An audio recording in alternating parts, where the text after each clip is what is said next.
मोलतोल YouTube channel में आपका स्वागत है। मैं कमल शर्मा और हमारे साथ हैं मणिशंकर ऑयल्स प्राइवेट लिमिटेड के डायरेक्टर डॉक्टर मनोज मुरारका।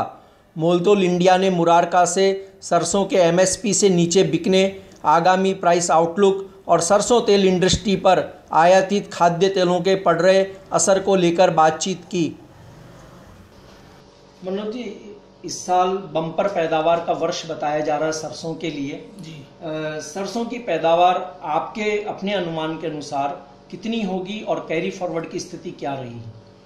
देखिए, बहुत सी ऑर्गेनाइजेशन है जो इस बार सरसों की फसल को 85-87 लाख टन तक बता रहे हैं, लेकिन हकीकत में देखा जाए तो सरसों की क्रॉप कोई अचानक पिछले साल से 15 लाख या 20 लाख टन नहीं बढ़ने वाली है। इस बार जो मेरा अनुमान है वो सरसों की फसल 75 लाख टन के आसपास ही रहनी चाहिए, क्योंकि जिस हिसाब से अराइवल हो रही है मंडियों में उसमें 75 से ऊपर का आंकड़ा मानना गलत रहेगा। और कैरी फॉरवर्ड कितना है आपके अनुसार? कैरी फॉरवर्ड भी बहुत विशेष नहीं है, 1 से 1.5 लाख टन का कैरी फॉरवर्ड रहा था सरसों में, तो बहुत ज्यादा कैरी फॉरवर्ड भी इस बार नहीं रहा। सर, कैरी फॉरवर्ड अधिक नहीं है, पैदावार भी 75 लाख टन के आसपास ही है, उसके बावजूद सरसों अपने एमएसपी यानी न्यूनतम समर्थन मूल्य से नीचे क्यों बिक रही है? देखिए, एमएसपी जो है एक ये इल्यूजनरी फिगर है मेरे हिसाब से, इससे कोई मार्केट बाउंड फिगर नहीं है जो मार्केट के हिसाब से गवर्नमेंट अपने हिसाब से एमएसपी को तय कर देती है।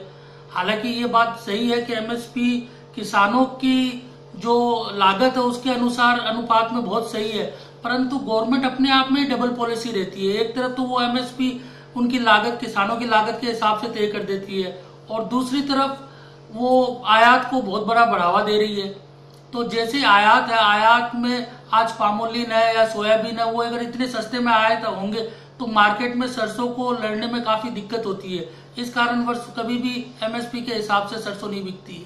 आपने सर आयातित सस्ते तेलों की बात कही, तो उनका सरसों तेल पर कितना दबाव दिखाई दे रहा है आपको? देखिए, आज सरसों तेल के ऊपर उनका पूर्णतः दबाव आ गया है। सरसों तेल अपने आप में अपना अस्तित्व खो चुका है। आज दूसरी नंबर इन्होंने ब्लेंडिंग का इसमें परमिशन दे दिया आयात के साथ साथ, तो जितने भी ब्लेंडेड ऑयल है वो सारे सरसों तेल के नाम पे बिक रहे हैं ब्लेंड होके। तो आयात का बहुत बड़ा रोल रह गया है अपने आज के ऑयल इंडस्ट्रीज में। सरसों तेल आज बहुत एकदम खतरनाक स्थिति से गुजर रही है। 25 से 30% इंडस्ट्रीज पूरे साल भर चल पाती है, और आज तो स्थिति है कि सीजन के दौरान भी 50% से ऊपर इंडस्ट्री नहीं चल पाती है। तो इस कारणवश सरसों तेल को बचाने के लिए आयात का एक तुलनात्मक एमएसपी से उसका एक कोरिलेशन रखना बहुत जरूरी है। सर, इस साल सोयाबीन, सरसों, मूंगफली जो हमारे घरेलू तिलहन है उनकी उपज काफी अच्छी रही है, लेकिन उसके बावजूद घरेलू तेल इंडस्ट्री को जिस तरह मजबूत होना चाहिए था वो दिख नहीं रहा है। क्या कारण है कि हमारी इंडस्ट्री एक तेलों की बात करें तो खासकर रीपैकर्स के रूप में काम कर रही है ज्यादातर इंडस्ट्री? ये बात हकीकत है कि आज की डेट में अपन मैन्युफैक्चरर से हटके एक ट्रेडर बन गए हैं, या पैकर बोल दीजिए अपने आप को, क्योंकि आज जो इंडिया में क्रॉप होती है वो बहुत ही गुणवत्ता वाइज बहुत अच्छी क्रॉप, आज चाहे तिल का तेल ले लीजिए या मूंगफली का तेल ले लीजिए या सरसों का तेल ले लीजिए, ये सारे कोल्ड प्रेस तेल होते हैं जो कि बिना कोई केमिकल और आउटर हीटिंग के बनते हैं। जबकि आयातित तेल टोटल के टोटल रिफाइंड तेल होते हैं। तो रिफाइंड तेल का प्रोडक्शन कॉस्ट काफी कम होता है, एक नंबर बात। दूसरे नंबर वहां पे क्रॉपिंग स्टाइल भी बहुत सी जेनेटिकली मॉडिफाइड मोड पे चली गई, तो वहां की क्रॉप भी काफी बड़ी होती है। ये बात जरूर सही है कि वो कोई भी तेल शरीर के लिए बहुत बढ़िया नहीं है, परंतु ये बात कंज्यूमर तक पहुंचाने में बहुत दिक्कत हो रही है ऑयल इंडस्ट्रीज को, क्योंकि ज्यादातर ऑयल इंडस्ट्रीज एमएसएमई सेक्टर के अंदर में ही है, मतलब छोटे और लघु उद्योग के अंदर में ही है।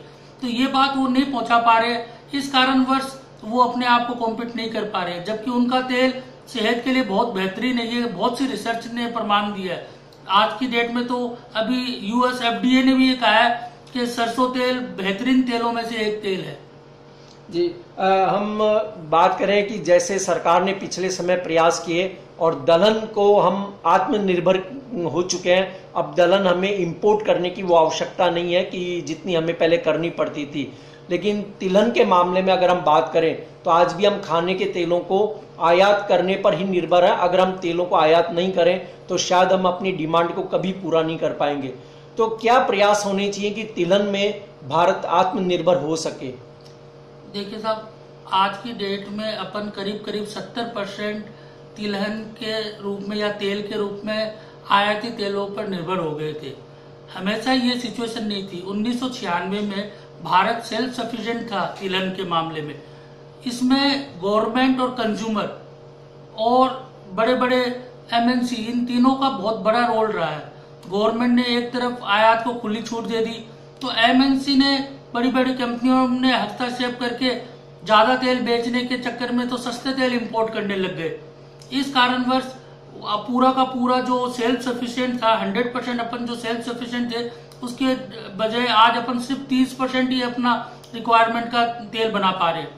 इसको बढ़ावा देने के लिए गवर्नमेंट कई पॉलिसी लाए, थोड़ा कंज्यूमर को जागरूक करे और थोड़े अगर अपन फार्मर्स को जागरूक करते हैं, उनको सही समय पे सही बीज का उपलब्ध करवाना बहुत ज्यादा बड़ी बात नहीं है। आज एक छोटा सा एग्जांपल देता हूं, करीबन 11 लाख हेक्टेयर राजस्थान में जमीन खाली, उपजाऊ खाली पड़ी है इन्वेस्टरों के पास। उन जमीनों को गवर्नमेंट कुछ ऐसा लॉ लाके कि उसको कोई खेती कर सकता है, इस प्रकार की अगर लॉ लाया जाए तो अपनी आज अपन 2-4-5 सालों में सेल्फ सफिशिएंट हो सकते हैं। कोई बहुत बड़ा लक्ष्य नहीं है। जी धन्यवाद मनोज जी।